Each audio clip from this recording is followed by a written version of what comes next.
주셔서 감사합니다. 아까 교정본부장하고 질의해서 잠깐 나왔는데 자료 제출 요구 좀 하겠습니다.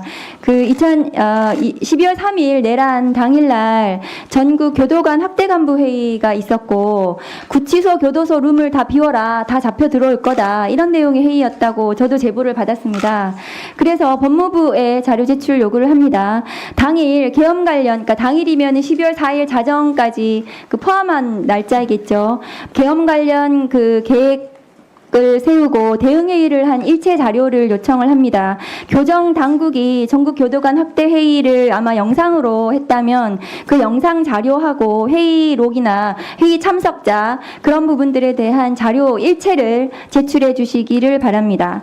네, 질의하겠습니다. 우선 지금 각 수사기관이 너무 서로 윤석열 내란 수계를 잡겠다고 수사를 하고 있어서 제가 좀 당황스럽습니다. 화면 좀 올려주세요. 경찰청 국가수사본부는 조지호 경찰청장, 김봉식 서울청장, 문상호 정보사령관, 노상원 전 정보사령관을 긴급 체포했습니다. 그래서 지금 경찰청 국수본, 고위공직자범죄수사처, 국방부 조사본부가 공조수사본부를 꾸려서 지금 수사를 본격적으로 나선 것으로 보고 있습니다. 근데 다음 거 보여주세요.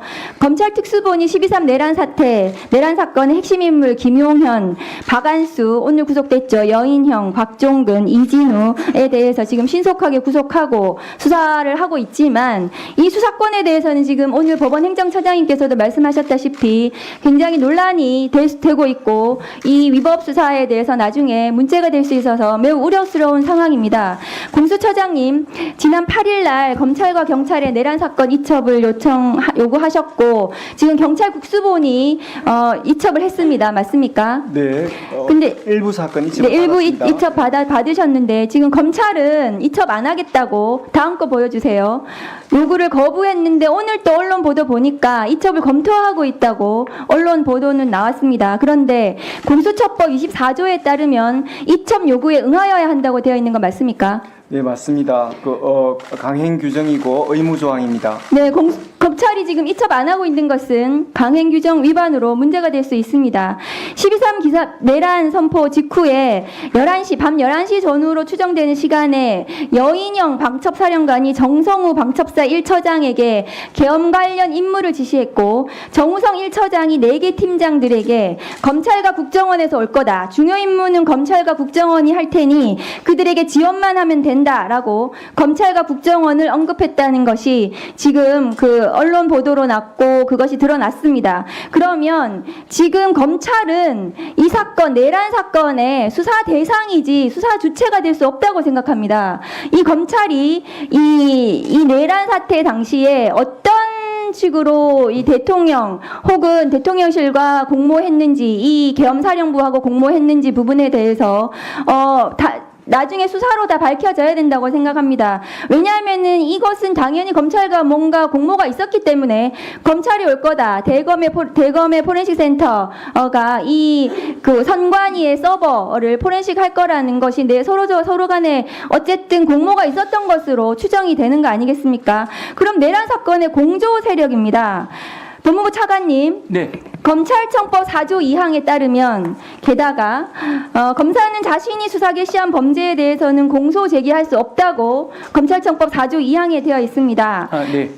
그 조정 알고 계시죠? 네, 그렇습니다. 그러면은 이 특수본에서 김용현 등등 수사하고 있는데 이거 기소를 하게 되면 특수본의 기소가 검찰청법 4조 2항 위반이 될 수 있습니다. 수사를 개시한 검사가 기소를 한 것으로 해석될 여지가 있기 때문에 그러니까 지금은 이 검찰의 수사는 수사 자체도 위법성이 있고 나중에 기소를 하더라도 검찰청법 위반 소지가 있습니다.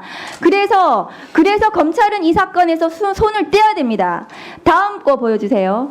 피의자 윤석열은 4년 전 법무부에서 제가 감찰할 때 감찰 조사를 저렇게 거부했습니다. 대면 감찰을 계속 거부했고 방문 조사를 하러 간 검사들을 다 돌려보내서 쫓아보냈어요. 그리고 방문 조사 요구서를 다 갑자기 대검찰청에 있는 어떤 검사가 법무부에 쫓아와가지고 던져놓고 갔어요. 원래 피의자 당시에 총장, 검찰총장, 감찰 대상자는 성실하게 감찰 조사를 받아야 합니다. 그럼에도 불구하고 감찰을 불응했고 그 감찰 불응도 비위 사실에 들어가 있습니다. 당시에 법무부 징계 당시에. 그런데 지금 내란 수계 윤석열의 공조본부 혹은 검찰의 조사 출석 요구에 대해서도 지금 불응하고 있는데요. 공수처장님, 형사소송법 200조의 1항에 따르면 피의자의 출석 요구에 불응한 경우에 체포영장을 하도록 되어 있지만 출석 요구에 불응할 우려가 있는 경우에도 체포영장을 할 수 있습니다. 그런데 오늘 공조본부가 피의자 윤석열에 대해서 출석 요구서를 어제부터 계속 갖다 주려고 했는데 거부하고 오늘은 또 반송됐다고 합니다. 맞습니까? 지금 관저에서 수치를 거부한 것으로 제3자가 나왔습니다. 받으면은 그것은 송달이 되는데 제3자도 받지 못하게 하는 것 같아요. 이것도 직권남용입니다.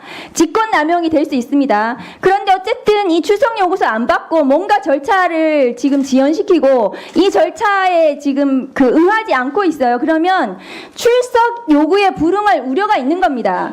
체포영장을 바로 치십시오. 체포영장 바로 받아서 피의자 윤석열에 대해서 체포를 해도 이것은 법적으로 형사소송법 200조의 1항에 해당된다고 저는 생각을 합니다. 박근혜 전 대통령에 대한 탄핵 결정문에 따르면 박근혜 대통령이 최순실 국정농단 특검과 검찰 수사에 불응한 것은 그것 자체로 헌법 수호를 할 의지가 없다고 보여진다. 그래서 그것은 파면 사유에 해당한다고 결정문에 나와 있습니다. 당시에 대통령이 최대한 특검과 검찰 수사에 협조하겠다고 말해놓고 그것을 위반했기 때문에 이 조사에 불응한 것은 대통령이 헌법 수호 의지가 없다. 그렇기 때문에 파면할 수 있다. 이렇게 결정이 되어 있어요. 지금 피해자 윤석열이 공조본부와 검찰 수사에 불응하는 것 자체로 헌법 수호 의지가 없는 겁니다. 그 자체로 파면 사유가 될 수 있습니다.